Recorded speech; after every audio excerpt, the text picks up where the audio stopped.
So, Karam the Undertaker gets +X/+0, where X is the greatest power among creature cards in all graveyards, and can cast a spell or play a land from a graveyard that was put there on that turn from a library, and does everyone mill 1 when he attacks, so the message is loud and clear, high power and mill.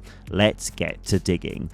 I've built a lot of Karam by finding cards that do 2 things we want to do, and therefore save on deck slots, so we start by getting creatures in the yard, at the same time as grabbing some lands and drawing some cards with cycling. Both Void Beckoner and Titan of Rex cycle, coming in with 8 and 11 power respectively. Early game, we cycle, grab a card. Mid game, we can cycle and drop a Death Touch or Trample counter on Karam, Trample being something that Karam desperately needs in a world of go wide boards. And then in the late game, we have 2 high power creatures that threaten killing blows. They will also be useful with a bunch of cards that exploit power for incredible gains. More on those later. If we cycle the Balrog of Moria, we get 2 treasures, which also has a high power for Karam, and hits hard when it comes into play straight away with Trample and Haste. Again, we will be looking to sack high powered boys later, and with the Balrog, this will result in an exiled creature for each opponent. So we have a decision here: do you need him in the yard to fuel Coram, or exile him for the removal, which takes what could be a big dumb crash and smash list to one that will keep you back for repeat plays. Why would Guardian and Ruin Grinder both cycle to find you a forest or mountain respectively, and a mid-game Ruin Grinder has a dies trigger which pitches cards from our hand. Hopefully there'll be some high-powered boys in the cards that we discard, and then we get to refill our hand, but this is a May effect for all players, so use wisely. Finally, Rampaging War Mammoth has an X and 3 cycling effect that destroys X artifacts. Here's a quick spotlight on Sneak Attack. If you like the idea of basically throwing a high-powered creature at your opponent, just pay 1 red, put it into play with haste, and have at it. And it dies at the end of turn, unless we use its body for financial gain first. And Karam will see that it's in the graveyard, and now it has the same damage output potential. Those bodies include Yargle and Multani. Quick maths, 18 sneak attack damage, Yargle is sacked at end of turn. Karam gets plus 18 power, that equals, wait, if I carry the 1, death! Or even better, Malingus, whose power is equal to half of the highest life total of opponents. Rounded up, 2 halves of a player's life total is a whole, and that's maths. And then we have Gaultry and Gouter, who pack 10 and 12 power. Gaultry having its own cost reductions, though nothing beats the cost reduction of 1 red with Sneak Attack, and Gouter simply says, "You want to meet my friends?" and promptly empties your hand of all your big boys. We include this killer combo. If you've got Greater Good on the battlefield when you cast Gouter, you can put its enters the battlefield trigger on the stack and then sacrifice it to Greater Good. Draw 12 cards, discard 3. And once that resolves, you can still put out all the newly drawn creatures onto the battlefield from your hand. And it gets even more bonkers if you double Gouter's power with Skull Spore Nexus before sacking him. Achievement unlocked. Onto my favourite way to mill everyone, Rads. Tato Farmer is my standout players with X Rads mill X cards at the beginning of their pre-combat main phase, losing 1 life and removing a Rad counter for each non-land card milled this way. Tato Farmer adds 2 Rads per land that enters the battlefield. We get cards in the yard and land selection by retrieving lands milled this way. Nuke Launcher gives much needed evasion with Intimidate, so this is fair warning to our Simic opponents, who I know you will treasure and support from the comments on this video. So down with Simic, Karam charge!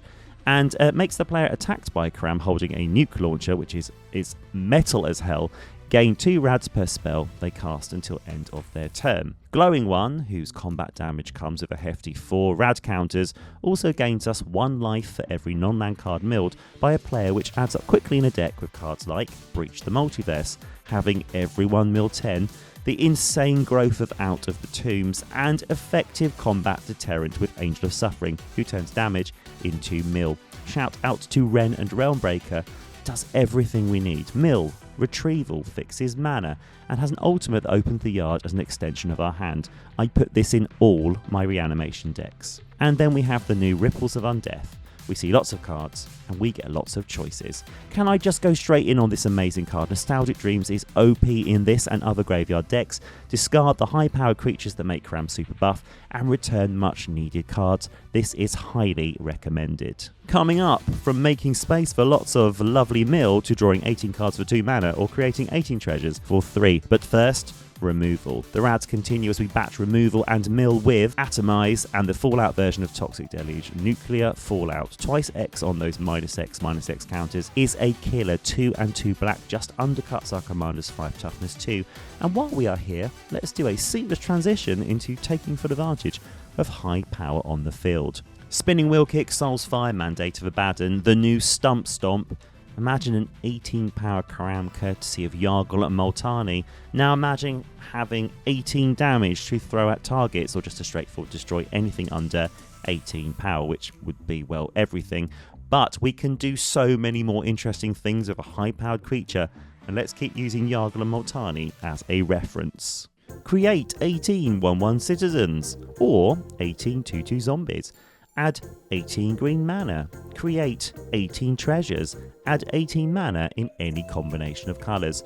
Draw 18 cards in multiple ways and maybe gain 18 life while you are doing it.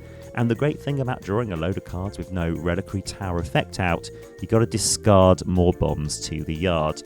And you know what? Today we are running a special offer on Rebirth effects like Supernatural Stamina, Demonic Gifts, which adds 2 power by the way, and Vain Death. All state that until end of turn, if a creature should die, we return it. So we can have all those lovely cards, treasures and creatures and keep the high powered creature we sacrificed. Yes, you can have it all. As you may know, I like to build with restrictions, but I would be remiss to say to all those who build for the highest power possible, Entomb, Buried Alive, Reanimate. They allow for crazy early turns, which may lead to early outfield bads for a single opponent. I'll talk about it in this video where I took apart my Mimeoplasm deck and made it into a worse one, but it was one that keeps other players' experiences in mind. But you can definitely take my list and make it lethal early on. I've plumped for mass reanimation for the spectacle of it all, Rise of the Dark Realms, the 3rd chapter of Shoulder's True Scriptures, and the always amazing Living Death. Don't forget to do a shot of your chosen liquid when I mention Living Death in all my videos. And then there's Foot Bottom Feast and Grave Purge. Casting our megalithic beaters is an option too, so let's get them back on top of our library. Spec Spotlight on Lord of the Forsaken. He's been in my binder forever, but look, he can pay life for mana to cast spells from graveyards and has beefy 6/6 stats and a way to mill. This demon is Karam's best friend. Lands matter in this deck: Rogue's Passage for the unblocked swing, Skarg, the Rage Pits, and Kessig Wolf Run for that all-important trample. Moss Walk Bridge, 10 power, is easy peasy and leads to some surprise blowouts depending on what you've got hidden away there. And where lands are concerned, saddling the Gitrog Ravenous Ride with a Ghoul Tree and sacking it to draw 10, then putting a bunch of lands into play, hopefully with Tato Farmer out for the insane rads, is amusing. But is it as amusing as taking every basic from your deck and putting them into play at once? I think not. One last note to make about Karam is do not plan for casting spells from your opponent's graveyard. That will just be the cherry on top of this build. We concentrate on our own graveyard, and occasionally we might be able to cherry pick from the exciting spells and creatures that we will find in our opponent's yards. If you've enjoyed this humble free content today, a like and subscribe would mean the world to me. I am off to water my Necro Bloom.